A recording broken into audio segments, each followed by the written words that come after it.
kɔnɔ ani Mali kɔ kan a ma lɔdɔniya k'a fɔ ko nin aw ka émission mandi kɛnɛ sigilen n'o ye Mifashi Insare Mifashi Insare ye jɛmukan ye a bɛ lawaleya aw denmuso ani aw balimamuso Labati Dunbiya fɛ bi an wulila ka se an ka seko ni dɔnko tigilamɔgɔ dɔ ma ale tɛ mɔgɔ dogolen ye bilen ari in kɔnɔna na bari an bɛ wuli ka se an ka belebelew ma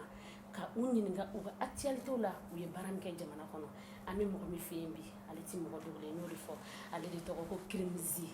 n'i ko Kirimzi a b'an hakili jigin fɛn jumɛn na o ye musique kɔnɔna ye donc an bɛna se Kirimzi yɛrɛ ma sisan fɛn min mana kɛ Kirimzi ko la aw ni ne an bɛɛ bɛna ɲɛdɔnni k'o la bi an b'a fɔ ko Kirimzi i ni ɲankuma. Ouais, ça va. An bɛ Ala tanu. Aw yɛrɛ dun kɔri baasi t'aw la? Alhamdulilayi an bɛ Ala fo k'a barikada. Donc Kirimzi bi i ni Mifa production jabarani mɔgɔw de bɛ ɲɔgɔn bolo an kɔni an sera yan bi ani bɛna kuma i ka actualitéw kan dɔɔni n y'a dɔn kɔni o tɛna kɛ baasi ye. Non o tɛ kɛ baasi ye o tɛ kɛ baasi ye n'Ala sɔnna ma. D'accord. Ouais. An b'an ka baara daminɛ. Ok problème foyi t'a la. Kirimzi yɛrɛ tɔgɔ a n'a jamu Kirimzi bɔra dugu jumɛn na Kirimzi ye yɔrɔ jumɛn ka ye Kirimzi sigilen bɛ yɔrɔ jumɛn an bɛ don min na i ko bi yala Kirimzi furulen don wa Kirimzi si bɛ taa san joli la. Problème t'a la n'Ala sɔnna ma. Ah ni cɛ in yalala dɛ. Bon Kirimzi ne yɛrɛ n bangena Côte d'Ivoire de. Bangena Côte d'Ivoire de mais n fa ye malien n ba ye malien mais u sigira Côte d'Ivoire de a mɛnna quoi. An ka famille bɛ yen i n'a fɔ an ka famille bɛ Mali fɛnɛ kɔnɔ cogo min na quoi. Mais yan Mali la an ka dugu Segu de. Voilà bon n ba de ye Kitaka ye mais n fa ye Seguka ye. I m'a fɔ ma Kirimzi Karim Danbele. Karim Danbele awɔ. Bon si an kɔni an ye dɔɔni kɛ dɛ an bɛ k'an débrouiller yɛrɛ de an bɛ k'an débrouiller quoi. I m'a fɔ ma mais an ye san 20 tɛmɛ quoi an y'o tɛmɛ. I m'a fɔ ma bon muso ko in n'an ye mairie la dɔrɔn a bɛ bɔ a kalama. Ayiwa. Problème foyi t'a la comme n ma deli ka don mairie kɔnɔ fɔlɔ mais n'an ye yen dɔrɔn a b'a kalama. Fɛn tɛ yen. n ma deli ka don mairie kɔnɔ dɛ. D'accord. Kirimzi o faamuyara. Kirimzi i ko k'i ye Karim Kulibali. Karim Danbele. Karim Danbele. Awɔ. Donc mais Kirimzi yɛrɛ nana cogo di? Bon Salazar ani Maliba Bouba Maliba production Bouba an tun bɛ groupe de la au début GRS Génération Rap Star donc an mɔgɔ 4 ɲɔgɔn de kun don an bɛɛ tun bɛ musique kɛ bon olu yɛrɛ de ye tɔgɔ in da ne la quoi mais tɔgɔ in nana n t'a dɔn n bɛna fɔ cogo Salazar yɛrɛ de kama n ye tɔgɔ in accepté quoi parce que i b'a dɔn an terimusow tun b'a fɔ ne ma Kirimo donc Sidbi ale b'a fɔ ko Kirimzi bon a tun bɛ Kirimo in de kɔ kari n'a ye quoi comme ça ne a tun man di ne ye an nana k'an tɔgɔ fɔ ne ye n ta fɔ ko ne ye bɔsi de ye u ka bɔsi sɛbɛn ne ta la Salazar ko dɔn ko Kirimzi ka ɲi ko n'o ka ɲi k'an ka to la ko bɛɛ k'an ka kɛ Kirim Flow ye n ko Flow ko in man di n ye donc an y'a to Kirimzi la i m'a ye. D'accord faamuyali sɔrɔ l'o la. Ouais. Donc Kirimzi an y'a ye k'a fɔ i ye dɔnkilidala ye. Ouais. Mais Kirimzi yɛrɛ bɛ donna dɔnkili la cogo di? Arabu na cogo di? Bon musique yɛrɛ de ka di ne ye depuis ne ka dɔgɔ musique ka di ne ye trop mais n filɛ ka mɔgɔ minnu fɔ olu de tun bɛ musique kɛ anw ye u tun bɛ dɔnkili da donc an tun b'u ka musiquew lamɛn mais don dɔ la a nana ni beat dɔ de ye k'an ka taa o son bɔ bon ne ni n ka cɛ Musa King Flow donc comme u bɛɛ kɛra denbayatigiw ye sisan u bɛɛ ye musow furu i b'a fɔ ma Ala k'u ka furu kisi u bɛɛ donc comme ça u bɛɛ fana y'a bila bi ka tɔ to ne kelen comme ça an tun b'a kɛ o wagati yɛrɛ olu bɛɛ ka dɔnkili olu bɛɛ tun bɛ seli ne fɛnɛ an nana o textes de sɛbɛn k'a dilan ka taa studio la Salazar y'a lamɛn ka beat minɛ ka prise ta ne ye n ta da bon a jara ko ka segin a kan ne ko tiɲɛ yɛrɛ la an segintɔ nin kan ne tɛ se ka segin a kan parce que ne y'a bɔ n kunkolo la ne y'a fɛn ne n kun ye mun sɛbɛn ka na bon tellement que n ma deli a la n siɲɛ fɔlɔ don ne paniquelen tora ka mun bɛ n kun na o dɔwɛrɛ o ne y'a bɛɛ ɲagami bon n ma sɛgɛnlen dɔn a la quoi an fana y'a to ten tɔw y'u ta da an y'o son bɔ o diyara mɔgɔw ye bon an yɛrɛ ma da la quoi an nana filanan bɔ bon a kɛra balani tɛ fɔ an ko cɛ an fana y'a ko tɔ kɛ e jɔ an ka to ka son ye mais o bɛɛ la ne tun bɛ ka n dogo ni n ta ye parce que a tun man di n ka l'exé quoi i m'a faamu musique ko in tun man d'ale ye bon n'ale tun tɛ ka bɛn a musique ko in na a mɛnna an ye wagati jan k'a la an tɛ ka bɛn bon mɔgɔ fa y'i fa de ye quoi donc n bɛ ka n cacher k'a kɛ n m'a kɛ mais n bɛ n dogo k'a kɛ quoi i m'a ye n bɛ to ka n dogo k'a kɛ bon fo sisan. D'accord faamuyali sɔrɔ l'o la. Ouais. Mais Krimzi yɛrɛ bɛ se ka fɔ musique tiɲɛ don i ko ko musique nana o cogo la mais Krimzi donna musique la san jumɛn yɛrɛ waati jumɛn kelen-kelen i bɛ se ka fɔ k'i donna musique la. Bon ne k'a bila n kunna ko nin kɛtɔ ka dɔnkili yɛrɛ da n bɛ ko in na yɛrɛ nin ne ye ko in kɔnɔ o kɛra 2011-2012 parce que an ka groupe son bɔra olu kɔnɔ mais ne kelen Kaler Solo ne kelen ka taa son bɔ n kelen pe o kɛra le 30 décembre 2012 ka dugu jɛ le 1er janvier 2013 la 31 su yɛrɛ ne ye son in bɔ an fili b'a la ouais. Ok. Krimzi yɛrɛ bɛ dɔnkili an y'a ye bon arabu kɔnɔna na i ka sɔrɔ fɛnw ka ca Krimzi ka genre ye jumɛn yɛrɛ kɛrɛnkɛrɛnnenya la. Ouais. Bon i b'a dɔn musique ko in na n'i ye ne suit dɔrɔn dɔw bɛ ne ɲini ne fɔ fɛ ni ne ɲini o fɛ télé fɔ ka jɛ wuli parce que ne bɛ jɛ dɔnkili na sugu bɛɛ da i m'a fɔ ma dancehall R&B rock ne bɛ jɛ dɔnkili bɛɛ da mais sisan n ka base ye mandeng de n bɛ mandeng de kɛ sisan ka caya i m'a fɔ ma parce que mun na n nana mandeng kɔnɔna na i b'a dɔn fɔlɔ anw bɛ clash kɔnɔna ni fɛn ninnu na bon i ye dɔ ba nɛni dɔ b'i ba nɛni bon i dun kelen t'i ba bolo i b'a dɔn i bɛ musique la dɔw bɛ k'i ba nɛni n'u tɛ diɲɛ kelen yɛrɛ kɔnɔ bon a bɛ digi balimaw la quoi i m'a fɔ ma olu fɛnɛ ba bɛ ka nɛni nɔfɛ bon n yɛrɛ nana n sigi k'a lajɛ vraiment manamana ko don quoi n ye clash ko ninnu bɔ n ka ko la hali n'an bɛ dɔnkili tɛ taa clash yɛrɛ kɔ quoi parce que hali n'i ko ko sonyɛni ma ɲi i ye zon de clash mais kana kuma dɔw fɔ ou bien kana fɔ yɔrɔ dɔw la n ye n sen b'olu la pewu quoi i m'a ye hali ni album bɔ nka n tɛ taa yen yɔrɔ ninnu na bilen quoi n y'olu dabila se clash ko yɔrɔ ma mais i fana kɔnna a ma dɔɔnin. Ok o tɛ problème ouais ok donc an y'o de fɔ an filɛbagaw ale ni an kanubagaw nka an bɛ bi ni émission in de tɔgɔ mi fashi insta bi ta bɛ Krimzi de la inchallah aw ni ne Krimzi ka musique dɔ bɛ yen nɔ ko a tora n kɔnɔ donc Krimzi bɛ na o dɔɔnin da an n'an kanubagaw ye. ok problème t'a la. Ni fa tɛ yen i b'i ba de wele jigi ta mi jɔnni wele sigi ti ɲani ba mi dɔ kɛ dɔ ye n tɛ n jigi da mɔgɔ kan o bɛɛ ɲɛ bɛ n ka baara la ni juguya tɛ bulɔku tɛ cɛ nin na a tora n kɔnɔ a ye min kɛ na a tora n kɔnɔ a tɛ bɔ n kɔnɔ fo ka taa min kɛ a tɛ bɔ n kɔnɔ dunuya ko si tɛ gansan ye maa t'i yɛrɛ faga ɲani ye i ye ɲuman kɛ o ye juguman ye ni filila o ka jugu n'o ye ne mana fɛn fɛn k'ala o bɛ bɔrɔtɔ mun na ne teriw bɛ ka ne kɔrɔfɔ n tɛ sara ka bɔ ne tɛna juguya sara ka bɔ ne tɛ sara ka bɔ ne tɛna dawula sara ka bɔ an tɛ ɲɔgɔn kanu mun de la teri t'i teri kanu n'an tɛ ɲɔgɔn tanu mun de la baden tɛ baden tanu u bɛ juguya de dɔ bɛ ɲɛngoya de dɔ bɛ kɔniya u ka da i la de dɔ bɛ ban i la dɔw kana digi i la. Ouais. Mais n'i ye musique in lamɛn i bɛ taa ye k'a fɔ musique in kɔnɔna na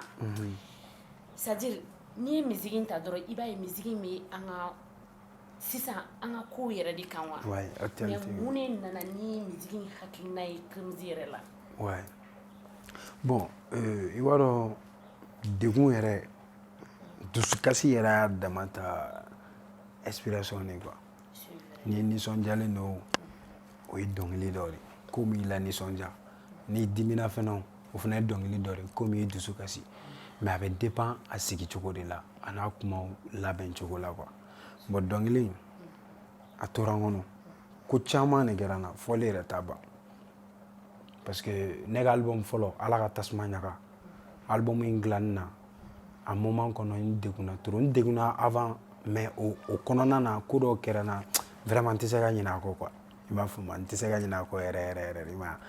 ye ne ye album dilan morceau 18 morceau 18 awɔ mɔgɔ si tɛ diɲɛ kɔnɔ dugukolo kan mun ka dɔrɔmɛ kelen b'a la ne y'a bɛɛ dilan ka ban son 18 parce que mun na o moment de n bɛ fɛ ka bɔ clash ko ninnu na bon pour que ka girin ka n sama ka bɔ n m'o kɛ quoi ye genre de caya ka genre na sugu bɛɛ k'a kɔnɔ fanu k'a lamɛn donc n'u degera o la sisan o kɔnɔna na n bɛ n t'o la ka système falen n'u ye dɔɔni quoi n kɛlen ka album dilan ka ban tuma min na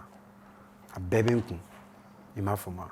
n taara studio la n bɛ baara kɛ studio min na bɛɛ tun bɛ n dɔn studio min ye dɔw de ye marifatigi dɔw sara comme marifatigi nin yɛrɛ y'a fɔ cogo min na k'olu bilala ka na de u taara an attaqué studio kɔnɔ ka taa ni n ka ordinateur ni an ka téléphone ni fɛnw bɛɛ wallahi ka sin k'an ka baara bɛɛ lasegin kɔ quoi ɲɛ foyi ma sɔrɔ a la fo sisan bon a don vraiment n ma se k'a dɔn juguya caman bɛ kɛ n na quoi mais ka n juguya fo ka taa se nin yɔrɔ ma n kun ma da o la quoi bon ni mɔgɔ min fana bɛ baara kɛ n'an bɛ ɲɔgɔn faamu u tilala k'o menacer u tatɔ ko n'i ma Krimz ka musique dilanni dabila i n'a mɛn ɲɔgɔn na non yɔrɔ bɔ n'a sera yɔrɔ ma marifa b'u bolo u b'u ka marifa ci u bɛ ka fɛ u bɛ ka ne yɛrɛ ɲini ne dalen bɛ mais u tɛ ne dɔn de wa u ma se ka n dɔn de wa Ala de b'o ɲɛdɔn mais u tɔrɔsi jɔ ne na mais u ma se ka n dɔn u ye ɲini minnu fana bɛ yen olu fana ma ne yira ko ne de don donc an mɔgɔ 4 de tun bɛ studio la u bɔra u taara i m'a faamu donc marifa tun b'u bɛɛ bolo comme ça ne fana ma gɛlɛya ne y'a ye ne ni mun bɛ ka baara kɛ ale nana menacer ne kama bon a ka mɔgɔw fana tɛ ka ne nana bon bɛɛ de don quoi dɔ ka taa fɔ e den terikɛ ɲɛna ko n'a ni ma fara ɲɔgɔn na o b'a kɛ tan bon o tigi ko tɛ se ka diya e bilen quoi bon vraiment ne bɛ k'a lajɛ ɲɛ ɲuman tɛ ka jɔ ne kɔrɔ ne fana ye yɔrɔ bila ka taa n yɛrɛ n kelen ka n débrouiller n yɛrɛ ye quoi donc n b'o keleya ye ne la quoi ouais alhamdulillah bon aya tant que i bɛ nin na i bɛ ka balo an bɛ Ala tanu quoi awɔ sinon dusukun joginnen don toujours quoi mais Ala ka hakili ɲuman d'an ma ouais inchallah non ouais ma nɔgɔn c'est ça ouais mais Krimz album joli b'i bolo ouais album fila mais ma filanan in bila fɔlɔ parce que mais filanan in baara bannen de bɛ n bolo pep a bannen don n bolo quoi mais comme i b'a dɔn scène n yɛrɛ ka fɛn bɛɛ bɛ sɔrɔ n yɛrɛ de ka scène YouTube kan bon donc ni mɔgɔw m'o la kodɔn joona n tɛ fɛ ka n ka musique ka kɔrɔ n bolo cogo sugu dɔ la quoi mais i b'a dɔn ko in kɛlen don réseau ko de ye sisan voilà bon donc ni album bɔ dɔrɔn fo mɔgɔw k'a sɔrɔ i ka page n'i ka fɛnw kan quoi donc n bɛ fɛ mɔgɔ caman ka abonné n ka fanu k'a dɔn n ka son bɛ sɔrɔ yɔrɔ min na ka sɔrɔ ka son bila ka d'u ma sinon n ye album fɔlɔ bila le 28 février 2020 tɛmɛnen o dédicace yɛrɛ tun kan ka kɛ pavillon de sport Modibo Keyita la le 18 avril 2020 corona ko de y'o bali quoi donc fo sisan vraiment ma concert kɔni kɛ fɔlɔ Bamako. D'accord mais i bɛ baara wɛrɛw kɛ ka fara arabu kan. Bon vraiment n tɛ baara foyi kɛ ni musique tɛ voilà o de la n tɛ ko wɛrɛ ɲagami musique la yala yala ni fɛn ninnu ni ye yɔrɔ min na dɔrɔn musique ko de ye n sen i b'a fɔ wa. An kanubagaw an n'an filɛbagaw an b'a ladɔnniya k'a fɔ halisa ko nin aw ka émission man di de n'o ye Mifashi Insare Mifashi Insare jamukan ye an bɛ wuli ka se an ka seko ni dɔnko tigilamɔgɔw ma bi an bɛ jɔn fɛ yen nɔ o de ye Krimz ye donc dɔnkili duman tɛna kɛ an si negela ye bi d'accord Krimz yala i ye école kɛ wa. Ouais bon n bɛ se k'a fɔ n ye école kɛ i ma mais ne ye franco arabe de kɛ n ye franco arabe de kɛ parce que o de ka di n ka lamɛn de trop donc bon fɛn fɛn ka di ale ye ne bɛ t'o sira fɛ bon n y'o de kɛ ka san 10 ɲɔgɔn k'o la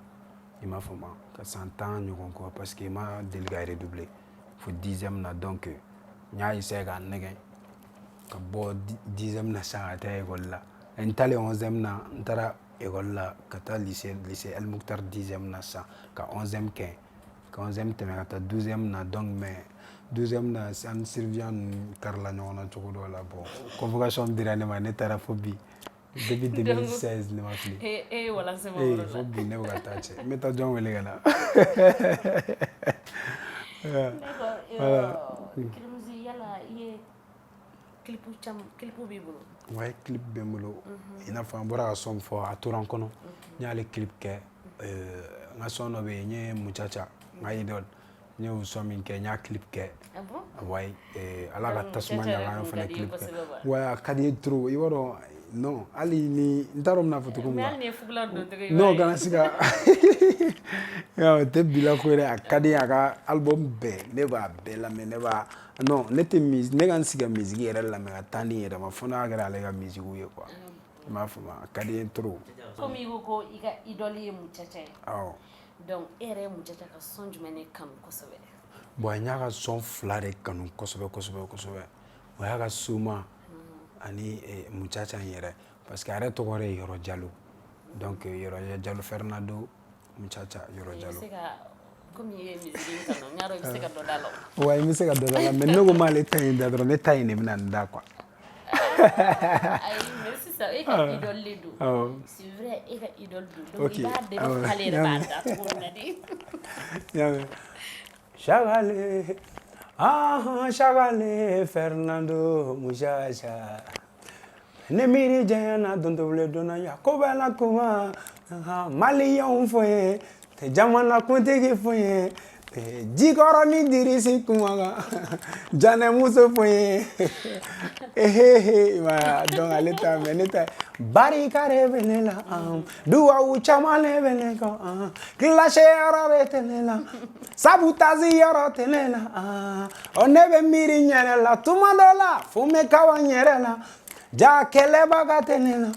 kume baga foi tenela sangani nya jugure tamaga vaga sa utena sauna uga kangele fo ima ba Suma bewodo Suma ya Suma Suma ya Suma Asuma ya demise saya gelema amai dongli mimiri jangate. Voilà, donc on donne des carrières la trop. Ami ala ka daro ne ma way. D'accord, Kirimzi. I kanumbago ye ɲininkali kɛ i n'a fɔ TikTok sanfɛ réseau TikTok quoi. Ouais. Mɔgɔ caman bɛ yen nɔ u ka fɛngɛw bɛ bila musique bɛ bila u bɛ ka fɛngɛbaw kɛ n'a ye mais a dun yira k'a fɔ aw de kɛra mɔgɔ kunfɔlɔ ye minnu ka musique ye fɛ ci TikTok sanfɛ kosɛbɛ mais mun de la aw tɛ ka ye scène baw sanfɛ ani ka invité plateau baw sanfɛ? Ouais, bon, o ɲininkali ye cɛ mais i b'a dɔn Mali ko ye ko dɔ de quoi. Mali musique ko kɛlen don comme côté ko ani relation ko k'a fɔ ko tubabu la Europe Americain star dɔ bɛ bɔ sisan a bɛ denmisɛnnin dɔ ye talent la a b'a ka musique lamɛn dɔrɔn a bɔ k'a apprécier k'a seko k'a ye ka pub k'a ye ka tila k'a ɲini k'a dɛmɛ bɛɛ tɛ wari ye quoi i m'a fɔ ma mais Mali la kɔrɔkɛ ninnu bɛ fɛ de i ka to kɔ yala yala de la i kan ka taa min ta i baw ka baara la ni yɛrɛ ka inspiration la travail la i ka to yala yala la ou bien ka san kelen kɛ dɔ nɔfɛ yala la o ka sɔrɔ k'i pousser ko nin kelen na ou bien ka taa n'i ye voyage dɔ la bon vraiment n'i bɛ s'i ka baara la ne kɔni bɛ gɛrɛ artiste la ko fila de kama n'i jɔra bɛ ne ka musique ko la soit ni fɛn b'i kunkolo la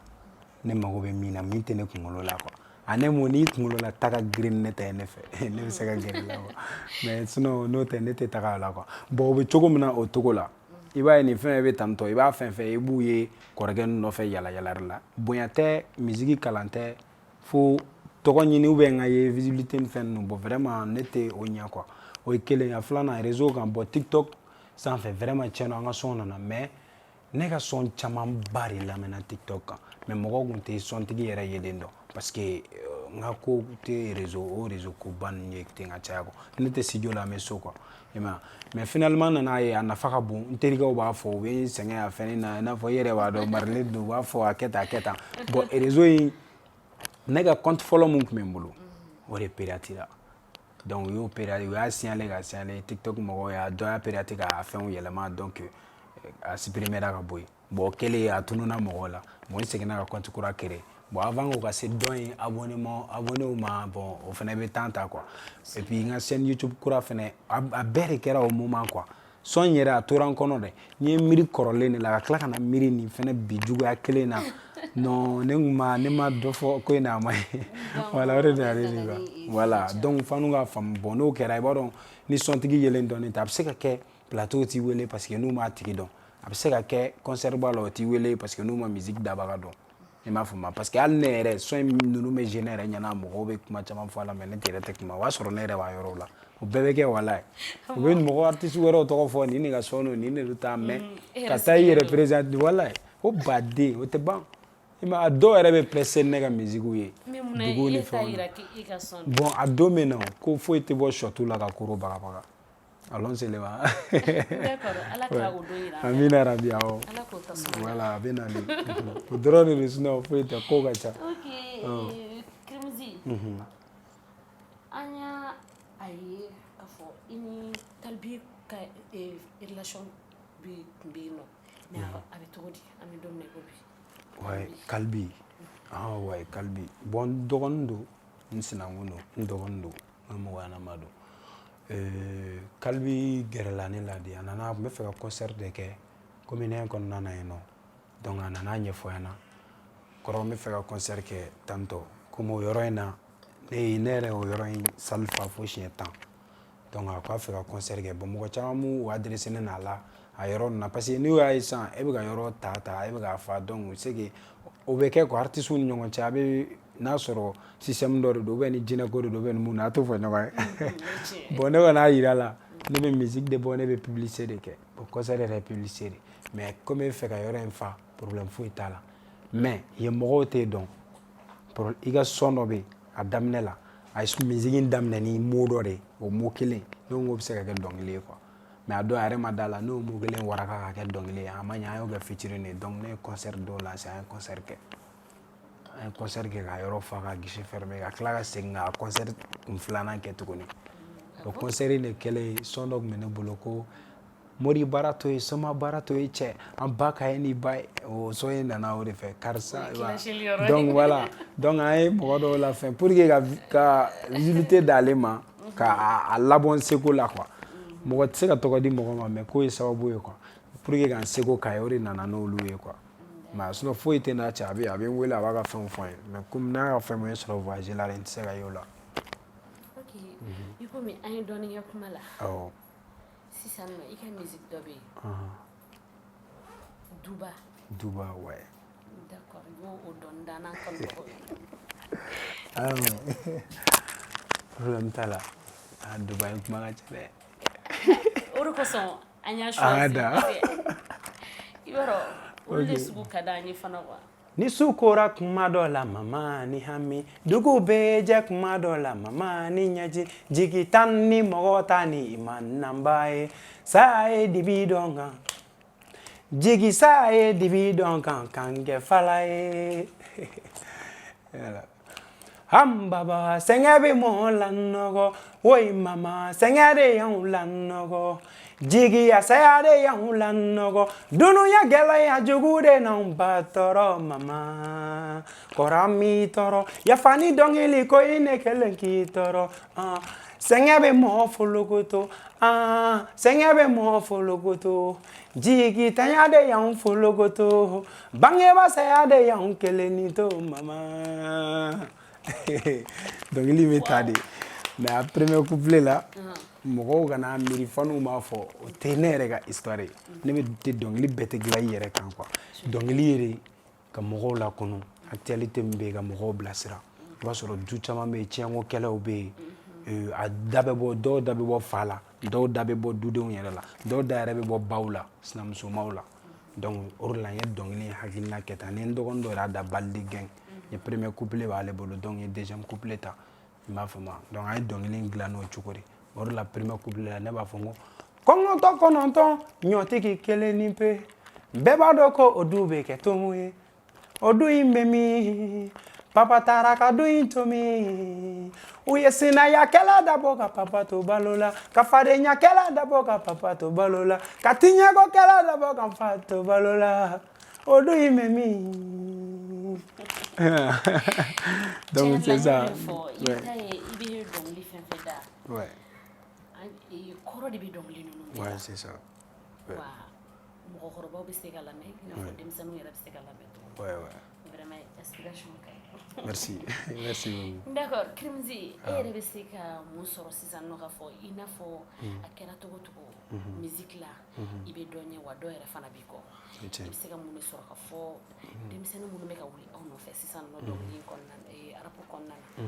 i bɛ se ka ladilikan jumɛn d'u ma. ouais bon i n'a fɔ i y'a fɔ cogo min na n bɛ se ka hakilina min di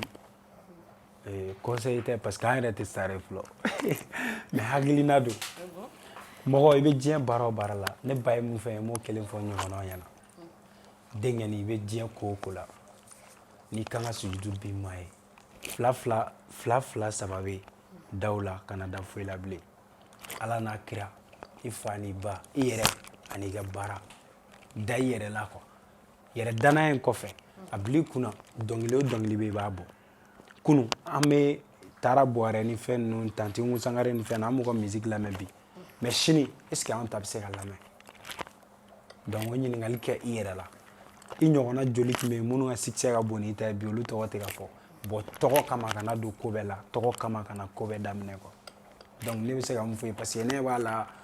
bɛɛ mago bɛ ka yiri bɛɛ mago bɛ succès ni sanga in de la bon voilà donc u ka succès ni sanga in to yen a b'a kuma de bolo u ka dɔnkili da quoi dɔnkili ɲɛnama tɛ kɔrɔ quoi muca caman filɛ n'an bɔra k'a fɔ mɔgɔ caman b'a fɔ k'o de ye ne labɔ or que ne ye concert 100 kɛ ka sɔrɔ n t'a dɔn yɛrɛ ko ne t'a jouer yɛrɛ ne tɛ pressé n'a yɛrɛ fo ni mɔgɔ y'a demandé mais munna ne dun y'a dilan depuis 2017 mais a nana feu cili daminɛ 2021 ne tun t'o dɔn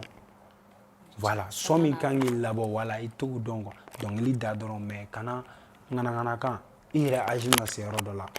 a lamɛnni man di yɛrɛ ne yɛrɛ ka son dɔ bɛ yen n'i y'u k'a la a bɛ n degun quoi voilà bon clash wagatiw b'a la et puis i yɛrɛ bɛ kuma dɔw fɔ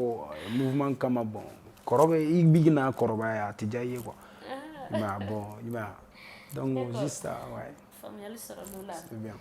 mais Krimzi yɛrɛ ka dɔnkili jumɛn de bɛ yen nɔ que e y'a ye ko o de e sanga i labɔ yɛrɛ kosɛbɛ quoi ka ne labɔ yɛrɛ ok bon comme an bɛ don min na ko bi pour moi ne ma bɔ fɔlɔ mais voilà sur o fɛnɛ sabu caman bon mɔgɔw bɛ n ka dɔnkili minnu kuma kɛ depuis k'a daminɛ n ka album bɔli na ka se sisan ma o ye parce que o ye ala ka tasuma ɲaga i n'a fɔ barika de bɛ ne na ni ani karisa mɔgɔ jugunin tɔgɔ karisa n'an feginin tɔgɔ karisa bon olu bɛɛ b'a la o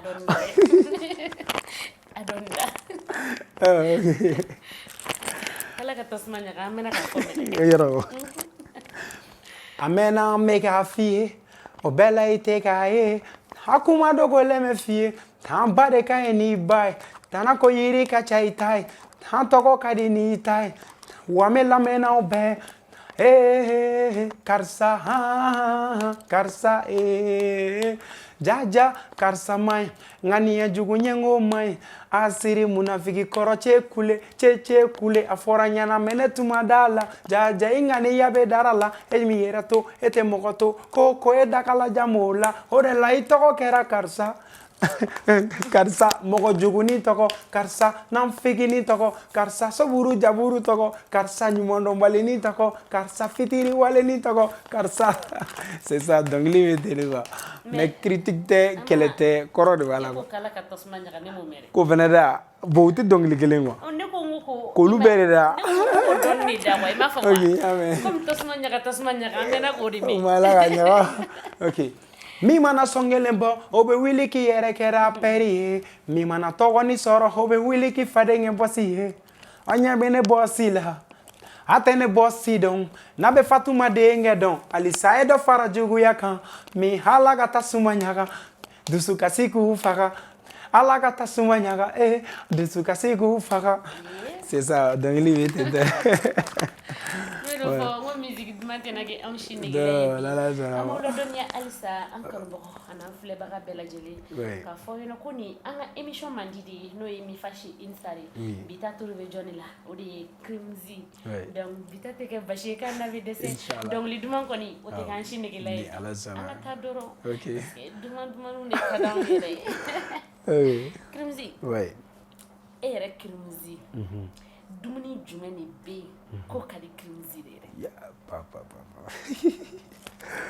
bon ne ka plan préféré yɛrɛ o ye yasa yɛrɛ yasa dilan donc hali ni madame donna ni e dimina dɔrɔn n'a ye yasa tobi dɔrɔn kuma banna kɛlɛ bɛ yɔrɔ o yɔrɔ ne tɛ taa ye o ye ko bannen pewu kala siga d'accord o faamuyara mais dumuni jumɛn de bɛ yen ko man di Krimzi yɛrɛ dumuni bɛ yen ko man di ne yɛrɛ ni dumuni donna sama la dumunitigi yɛrɛ ma ye dumuni man di ne yɛrɛ sinon ne bɛ dumuni bɛɛ kɛ. E b'a bɛɛ fɛ donc ka dumuni don sama la dumuni tigi tɛ yen o dun man di dɛ. cogo di ma a yɔrɔnin faamuya kosɛbɛ. Voilà bon donc n bɛ fɛ k'a fɔ i b'a dɔn diɲɛlatigɛ bɛ yɔrɔ dɔ la sisan nɔ ko in bɛɛ kɛlen don danaya de a tora n kɔnɔ min filɛ n bɛ k'a f'i ɲɛna nin ko n b'a fɔ ko jeli tun bɛ ka bɔ n da la n balala a bɛɛ ye teriw ni jɛɲɔgɔnw ni muso dɔw ka janfaw de ye ka fɛnw kɛ n kɔnɔ donc ka fɛnw kɛ n kɔnɔ u ye c'est-à-dire n tɛ se k'a fɔ k'u ye n empoisonné dɛ mais o kɔni ye fɛn kɛ n kɔnɔ mun bɛna n faga quoi i b'a faamu a ye n sɛgɛn trop bon 4 heures du matin ninnu na i bɛ wuli ka fɔɔnɔw kɛ ka jeliw fɔɔnɔ i ba bɛ bɔ ka na furan bɔn ka i ba yɛrɛ ye a birilen don i baloko kɔrɔ a bɛ k'i fɔɔnɔ furan fanga t'i la foyi t'i la i tɛ se ka foyi kɛ i m'a ye i b'i sigi ka si cɛ a bɛ mɔgɔ degun trop i m'a ye sinon ne bɛ dumuni bɛɛ fɛ dumuni foyi tɛ yen ko ne y'a détesté a tɛ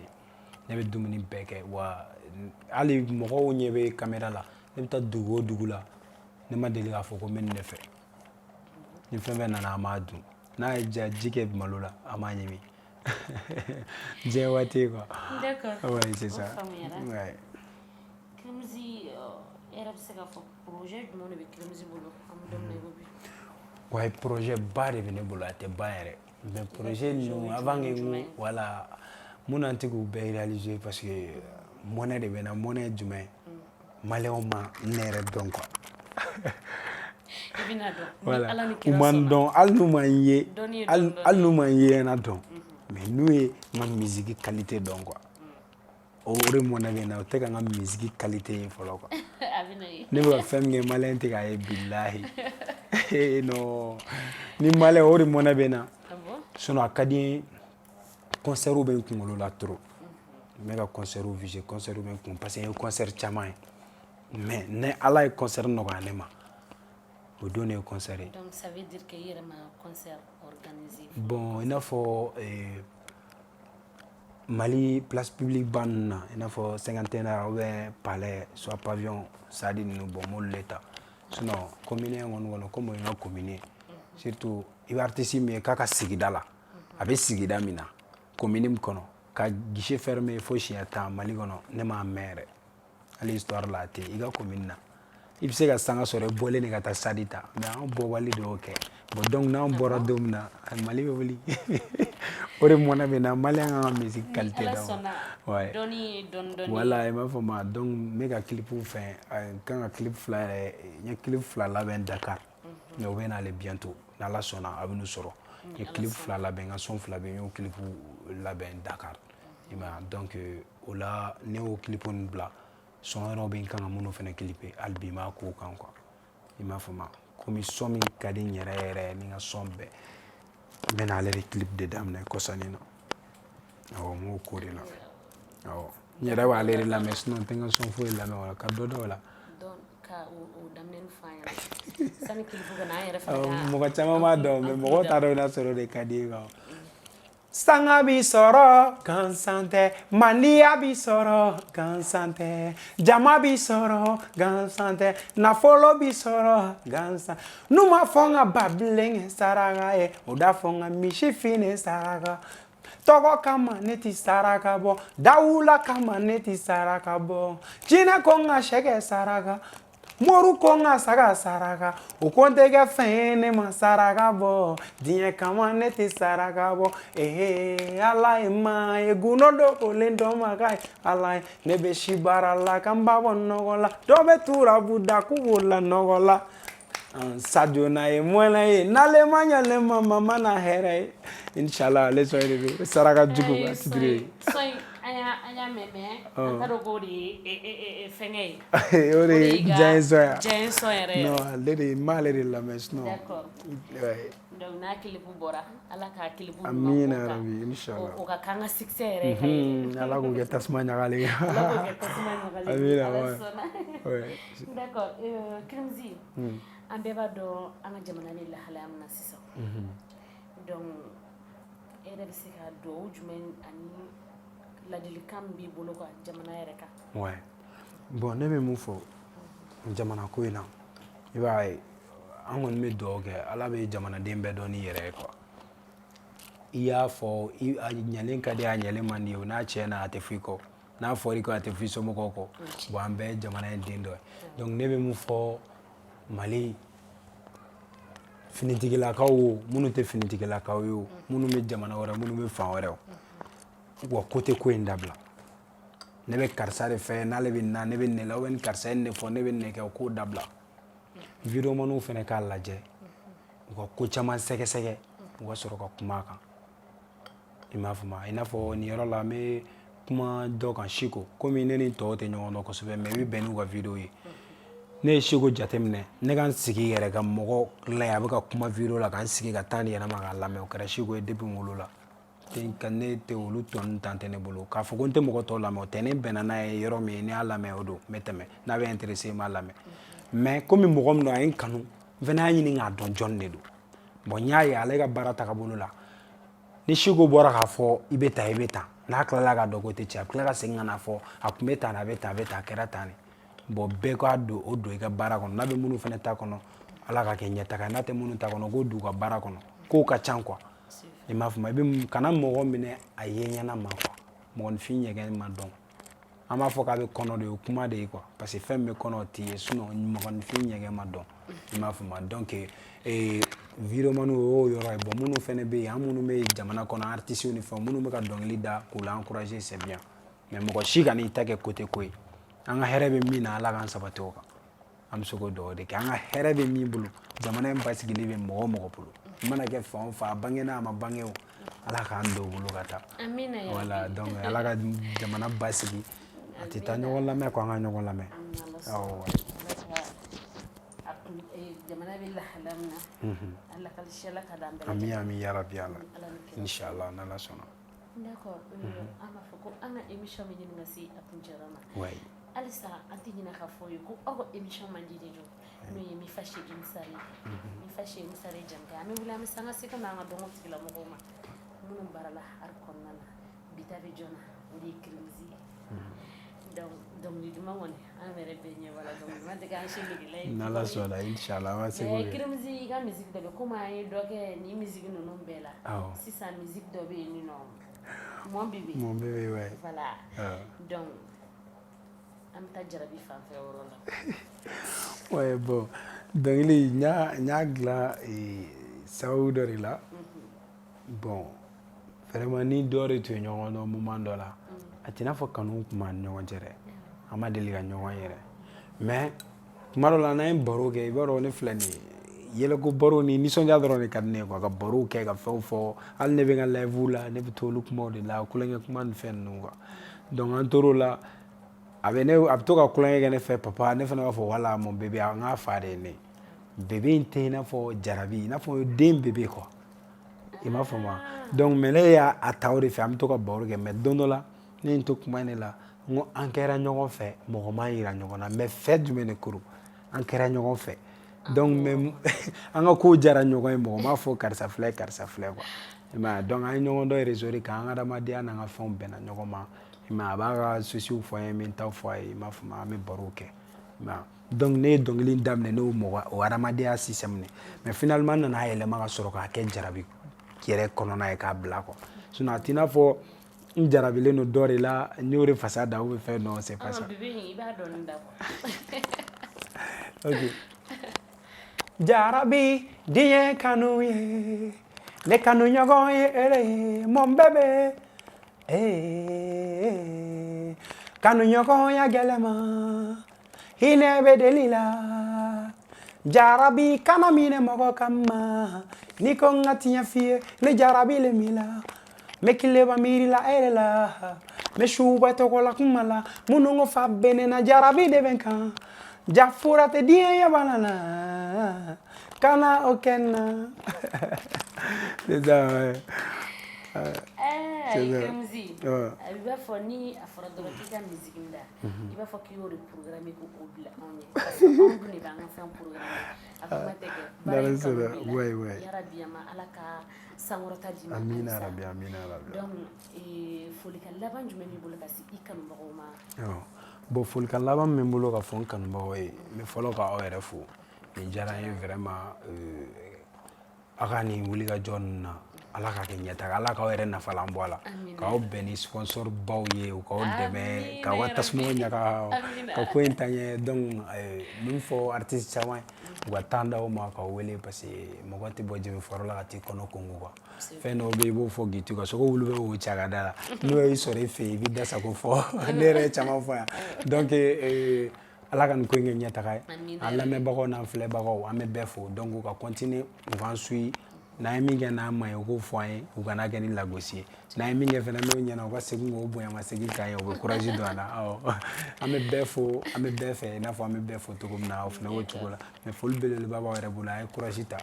tasuma tɛ ɲaga tile kelen ko ka wolo tɛnɛ ka kɛ fɛn tarata araba tegin ɲɛna ala k'a to an ka alamisa ni juma ye amina yarabi donc c'est ça ouais donc an b'a fɔ an kanubagaw n'an lajɛbagaw ɲɛna halisa k'aw ka émission mandi de don n'o ye Mifashi Insari ye bi ta da kun bɛ jɔn na o de ye Kirimuzi ye Karimu Damele